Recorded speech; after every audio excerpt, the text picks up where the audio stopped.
Lucas 5, a partir do verso 27. Antes façamos mais uma oração,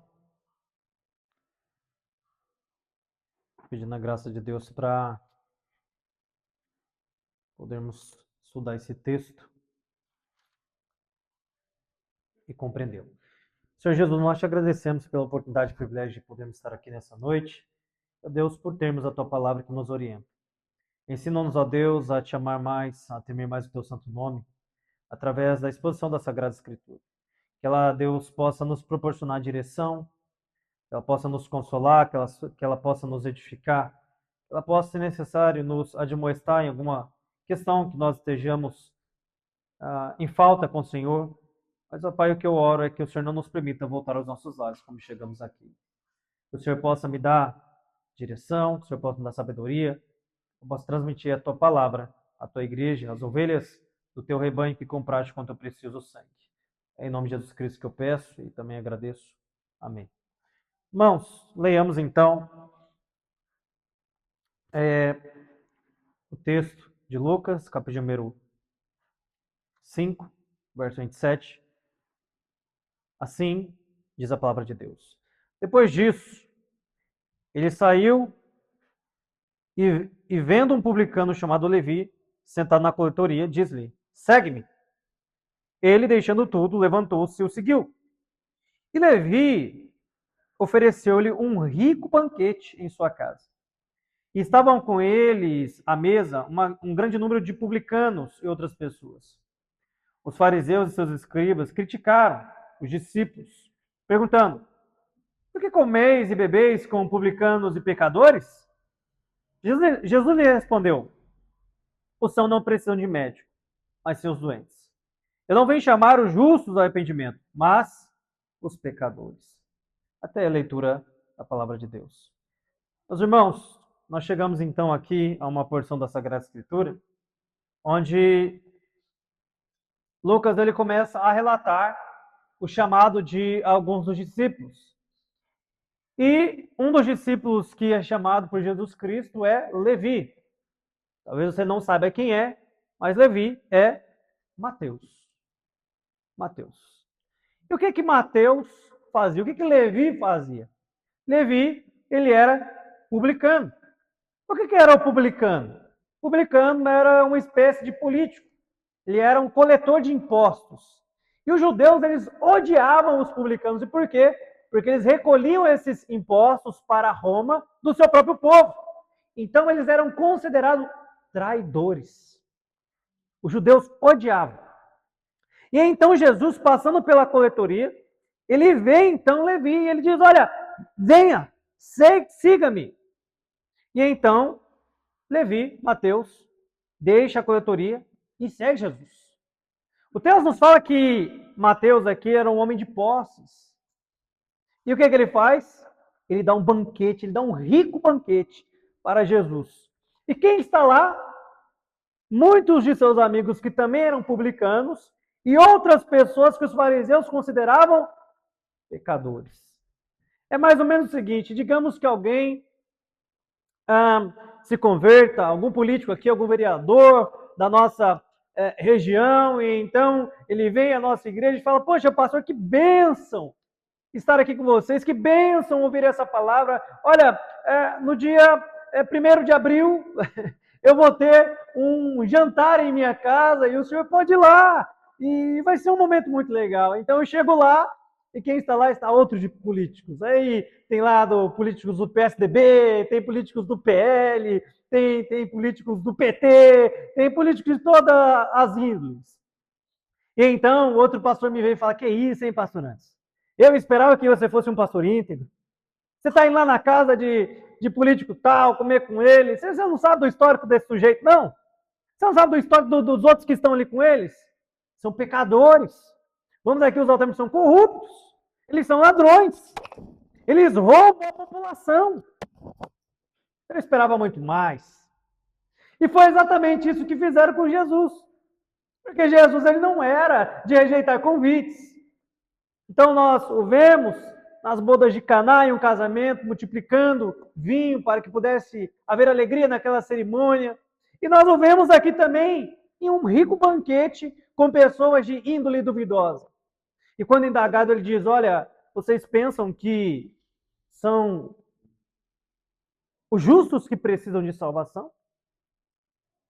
Não, eu não vim chamar os justos. Eu vim chamar pecadores ao arrependimento. E aqui ele nos dá uma alegoria. Ele vai dizer que o são, ele não precisa de médico. Quem precisa de médico é aquele que está doente. Doente. Então veja, meus irmãos, da mesma forma é hoje. Da mesma forma é em nossos dias. Principalmente depois de um tempo em que você já frequenta uma igreja evangélica, após um tempo da sua conversão, você tem a tendência de se tornar como esse fariseu. De não mais lembrar, de olhar para o outro com misericórdia, com benevolência, como alguém que também necessita do evangelho, como um dia você precisou. Você consegue se lembrar do dia da sua conversão ou do dia que alguém pregou o evangelho para você? Talvez você estivesse bebendo uma cerveja, numa roda de amigos. Talvez você tivesse acabado de chegar de uma noitada. Talvez você nem conseguiu mensurar direito o que estava sendo falado. A sua vida talvez fosse completamente diferente da que é hoje. Mas alguém teve a coragem de chegar em você e dizer: ei, eu tenho uma boa notícia para você. E apregoou o evangelho. Então, o que nós vemos aqui nesse texto, e que é a temática da nossa pregação com base no texto bíblico, é a verdadeira religião. Porque muitas vezes nós podemos nos comportar e nos portar como os fariseus. Nós frequentamos o culto, nós jejuamos, mas permanecemos distante de Deus. Como esses fariseus estavam.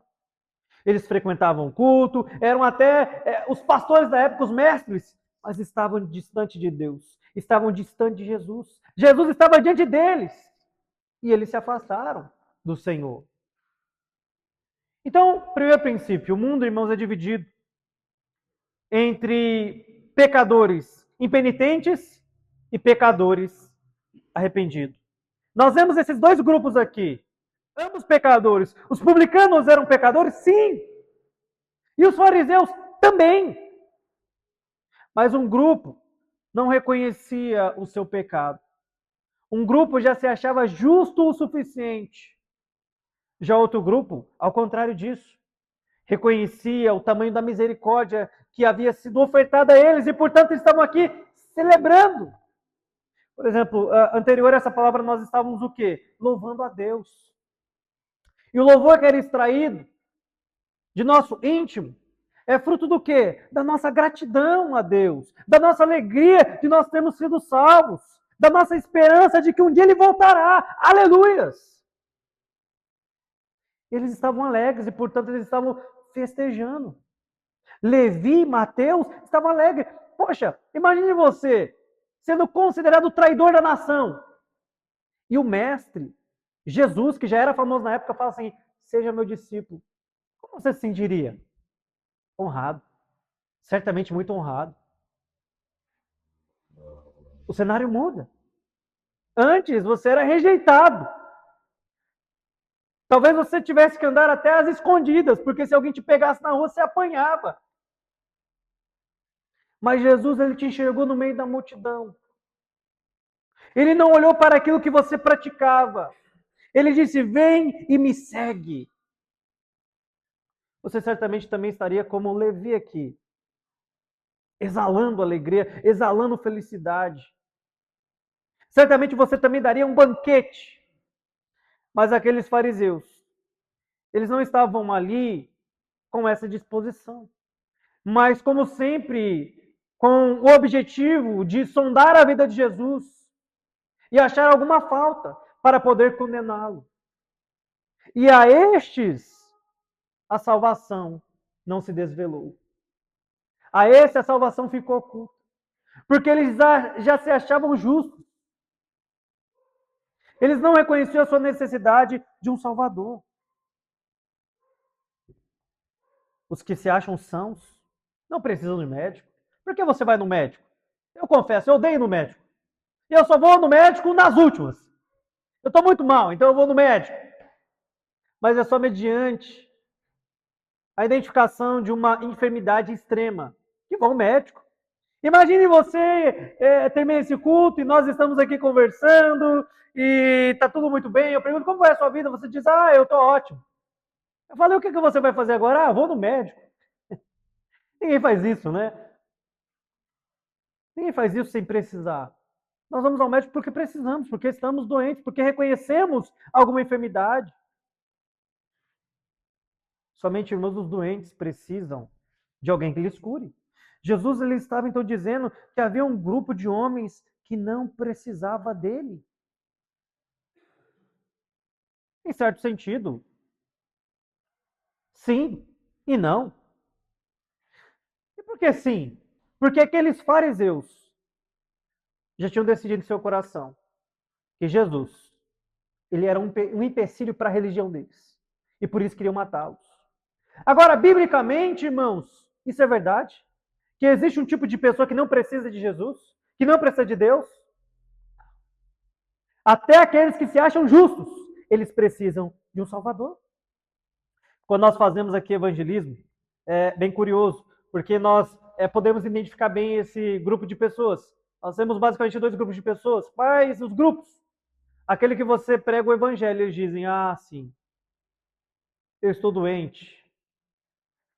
Então você pergunta, olha, se você morresse hoje, você iria para o céu, para o inferno? Certamente para o inferno. E por quê? Porque eu tenho desobedecido a Deus. Muito bem. Então eis uma boa notícia para você. Jesus Cristo, ele veio morrer em seu lugar. Mas você encontra outro grupo de pessoas também na rua. Então você diz, olha, se você morresse hoje, você iria para onde? Aí ele diz, eu iria certamente para o céu. E por que você iria para o céu? Eu sou uma boa pessoa, eu sou um bom marido, eu sou um bom vizinho, eu sou honesto, eu não defraudo ninguém, eu pago meus impostos, eu vou trabalhar e todo mundo gosta de mim. Se todo mundo gosta de mim, não tem como Deus não gostar de mim. Quem você acha que está mais perto da salvação? Aquele que acha que vai para o inferno, ou aquele que acha que vai para o céu? Certamente é aquele que já reconheceu que não é bom, que está doente. E então, a esse segundo grupo, nós começamos a mostrar então o evangelho. Porque às vezes ele se considera uma boa pessoa comparado a quem? Ao seu vizinho, ao traficante, aquele homem que foi pego aqui em Taubaté filmando criancinha. Né? Ele se considera bom comparado a esses maníacos. Mas o padrão é a lei de Deus. Então começamos a dizer, ora, muito bem, você me parece uma boa pessoa mesmo. Mas será que diante de Deus você é uma boa pessoa? Então olhemos para os mandamentos. Vou citar apenas alguns. Não mentirás. Não dirás falso testemunho. Alguma vez você já mentiu? Quem nunca soltou uma mentirinha, não é mesmo? Ok. Um pecado. E a Bíblia diz que se você tropeçar em um só mandamento, você se torna réu de todos. Tiago diz isso. Então vamos mais um aqui. Honra teu pai e tua mãe. Em algum momento da vida você já desonrou seu pai e sua mãe? Quando era criancinha. Opa, já temos aqui 2 mandamentos quebrados. Mas nós continuamos. Olha, a Bíblia diz o seguinte, que você não deve assassinar ninguém. Isso vale inclusive se você já odiou alguém no coração. Quem nunca quis matar alguém? Quem nunca odiou alguém? Sinto muito, Deus não sonda só o exterior, mas também o interior. Terceiro mandamento quebrado. E poderíamos continuar aqui o dia todo. Mas nesse momento nós vemos que aquele sorriso já passa a se converter em uma feição um tanto mais pálida, sem expressão e com uma convicção sobre a sua bondade já quebrada. Em suma, todos os homens precisam de Deus. E a cartada final vem em Romanos, quando nós lemos que não há um justo sequer. Não há quem entenda, não há quem busque a Deus. Todos se extraviaram e almas se fizeram inúteis em seus caminhos. Não há um só justo. Todos. pecaram. Então o que Jesus está dizendo aqui é: se vocês se consideram bons, eu não vim para vocês porque vocês estão perdidos. Perdidos porque estão apegados à sua própria bondade, que é insuficiente para salvar. Nesse sentido, irmãos, quantos estão perdidos? Quantos dentro da própria igreja estão perdidos? Porque ainda confiam na sua salvação, baseando-se nas suas obras de bondade. Eu não estou dizendo que nós não devemos praticar o bem, mas lembre-se, Deus nos chamou, Deus nos salvou.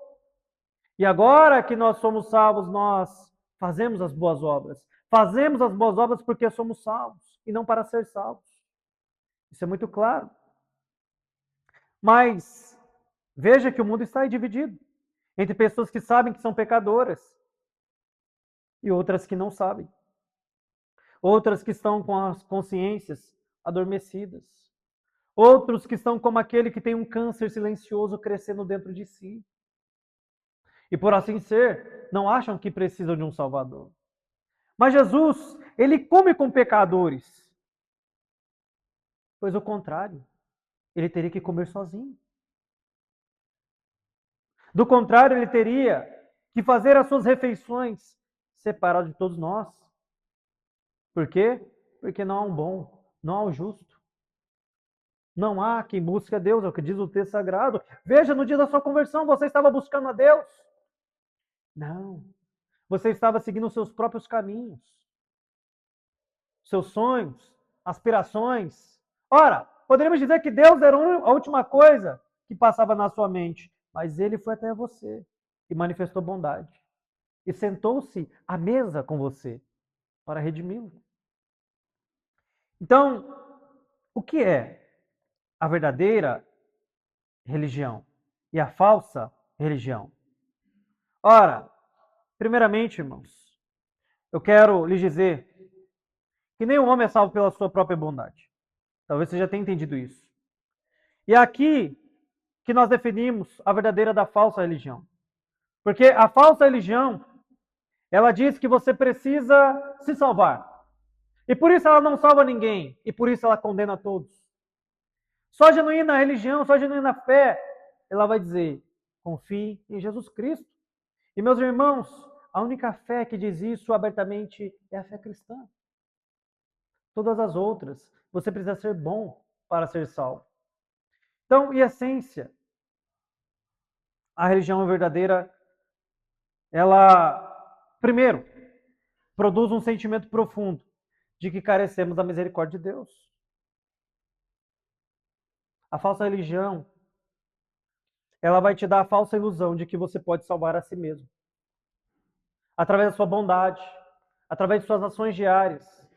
Você vai, de certa forma, adquirindo crédito com Deus. E no final da sua vida você pode trocar esses créditos por um pedacinho no céu. Mas não é isso que a Escritura diz. A Escritura diz, irmãos, que nós precisamos de um Salvador. Que ninguém pode salvar a si mesmo. Porque somos pecadores. E como pecadores, percebemos em nós mesmos a necessidade de um Salvador. Veja que Levi era um publicano. Ele se tornaria um apóstolo. Mas não apenas Levi. Pedro negou Jesus 3 vezes, fugiu. Abraão, que é o pai da fé, duvidou.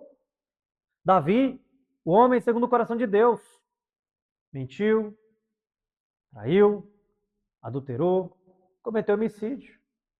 Então, quem poderia salvar a si mesmo? Ninguém. Ninguém. Talvez essa seja a sua realidade. Você já mentiu, adulterou, se prostituiu, arrebentou com a sua família.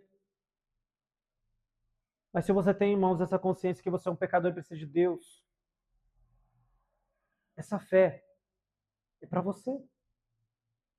Segundo, a verdadeira religião, ela produz um sentimento profundo de que precisamos também dar misericórdia. Olha o que vai dizer Mateus 9:13.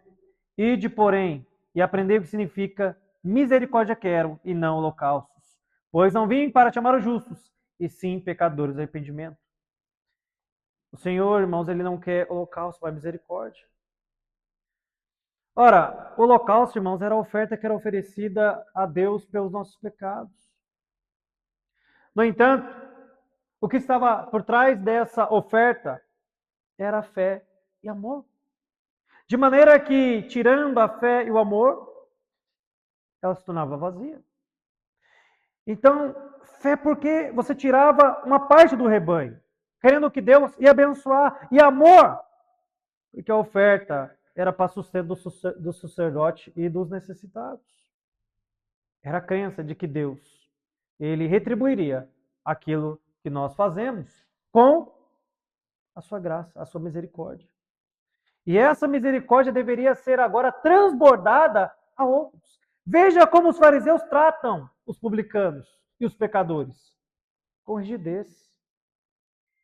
Com rigidez. Não há amor. Não há fé.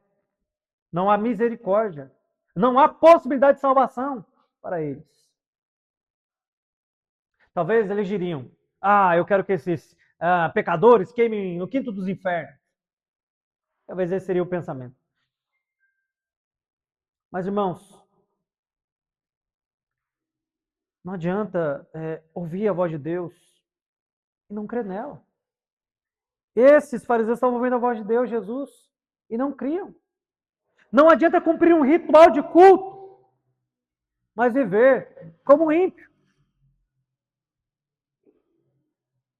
A verdadeira fé é dar aquilo que nós recebemos. É transbordar isso. Segundo, a atitude de Levi. Ele deixou tudo para seguir Jesus. Tudo. Pedro também deixou tudo. Mas veja o milagre do pastor moderno. Que você siga Jesus sem ter que deixar nada para trás. Não é essa oferta? E é uma oferta muito fácil. Você não precisa aborrecer pai, mãe, filho, filha, esposa. A ninguém para seguir Jesus. Você não precisa abrir mão de sonhos, vontades, da própria vida. É um evangelho sem cruz. É um evangelho onde é nos dado a graça de crer, mas não de sofrer. Como diz Filipenses 1:29. Então o evangelho moderno só diz: venha para Jesus e vai dar tudo certo. Não há renúncia. Irmão, ser cristão para essas pessoas não vai te custar nada, mas isso é mentira. E é por isso que muitos debandeiam da fé. Porque quando elas chegam na fé cristã, elas percebem que Jesus ele não quer só o seu sonho. Ele não quer só os seus bens. Ele quer a sua vida por completo. A sua família e tudo que te rodeia. E Jesus chama Levi, vem com tudo, ele abandona tudo e segue, como Pedro. Você não pode ser cristão e ainda viver na coletoria. Você não pode ser cristão e ainda gozar das coisas que esse mundo tem a oferecer. Então é muito comum hoje pessoas virem à fé e ainda irem ao carnaval. Mas é gospel, pastor. Porque hoje tem bloco gospel, né? As pessoas vêm à fé cristã, mas não abandonam a baladinha. Se bem que hoje também tem baladinha gospel, né? Você vai na igreja, parece uma baladinha gospel, né? Elas vêm a Cristo e não abandonam um namoro secular, ímpio, profano. Que cristianismo é esse? Que fé é essa que não há renúncia? Definitivamente, uma fé que não muda a sua direção não pode ser chamada de uma fé que trouxe conversão. Uma fé que não te mudou de dentro para fora. E não é por imposição. É porque você sabe que aquilo não convém mais com o seu estilo de vida.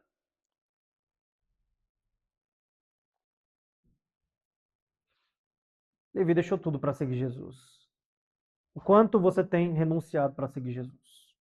Terceiro, Comer com ladrões é diferente de roubar com bandidos. É muito comum o pastor dizer: ah, Jesus ele comia com pecadores, para justificar os seus comportamentos mundanos. Então você diz: ah, pastor, eu te vi lá no carnaval, mas Jesus comia com pecadores. Ah, pastor, eu te vi em um ambiente duvidoso, mas Jesus comia com pecadores. Pastor, mas eu vi o senhor bêbado caído, mas Jesus comia com pecadores. Eu vi o senhor drogado, mas Jesus comia com pecadores. Será que é isso que o texto está querendo dizer? Que pode pular carnaval? Sim, Jesus comeu com pecadores? É claro que não. Ou esses pastores, e poderíamos aqui até expandir isso para cristãos, tem algum problema cognitivo? Ô, irmãos, convenhamos, realmente, eles são pessoas que não tiveram uma conversão. Ou os dois. Sentar-se com pecadores, irmãos, é sempre um ato de proclamação do evangelho. É diferente de você falar: bom, eu quero ganhar aquele assaltante da loja, então acho que eu vou com ele fazer aquele assalto. Não é assim. Não é assim. Ah, por exemplo, hoje está na moda aí tatuagem, então eu vou fazer uma tatuagem aqui também para me identificar. Jesus é rei. Hã? Uma cruz? O que você acha? Só lhe reformada, só lhe deu glória. Porque todo mundo está fazendo para se identificar. Quero ganhar os gays. Aí começo a me vestir como gay, chego aqui, tô maquiadinho. Né? O que é isso, pastor? Não, é pra gente ganhar os gays. Será que é isso que o texto está dizendo? Para ganhar as prostitutas, aí você se veste como uma prostituta? É isso que o texto está dizendo? Claro que não. Claro que não. Ter uma refeição, irmãos, com pecadores é diferente de participar dos seus hábitos pecaminosos. Então, Paulo ele trata isso. Paulo ele vai tratar isso. O cristão ele deve participar de festas pagãs, onde os ídolos são homenageados, eles devem comer a comida. Olha o que Paulo vai dizer lá em 1 Coríntios 1:20. Antes digo que coisas que eles sacrificam é a demônios, que a sacrifiquem não a Deus. E eu não quero que vocês os torneis associados aos demônios. Então, o carnaval homenageia a carne. E algumas outras demais festas, né? O pessoal sempre fica na dúvida: São João, como é que vai ser e tudo mais. Esse é o princípio.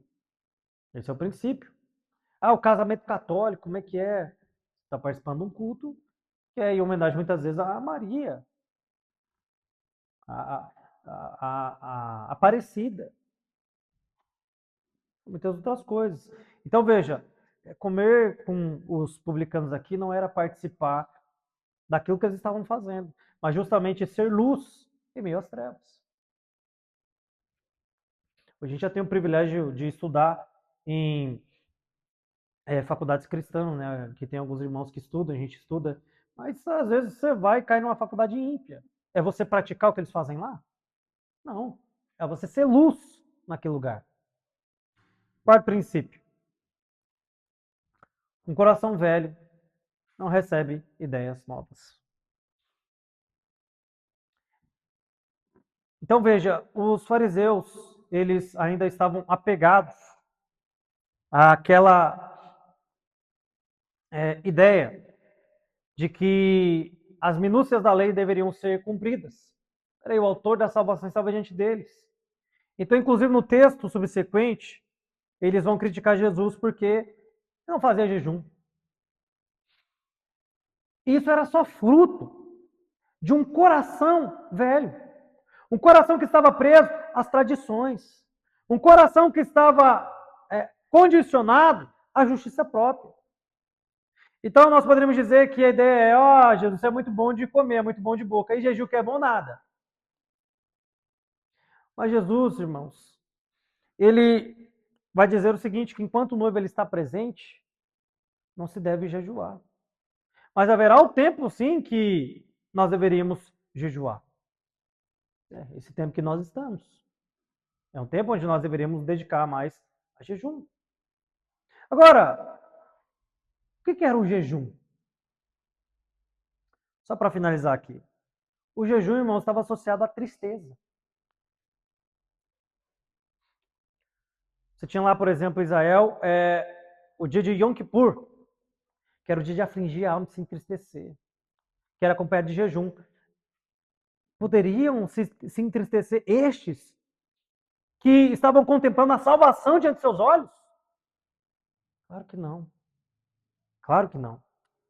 Portanto, se nós, irmãos, queremos, de fato, viver a verdadeira religião, é necessário que nós nos desprendamos da religião que alcança a salvação através de nossas próprias forças, de nossas próprias obras.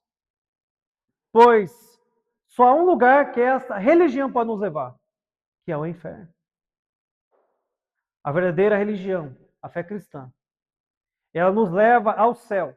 Mas não porque somos bons, porque de certo modo todos nós somos pecadores, como o publicano Levi.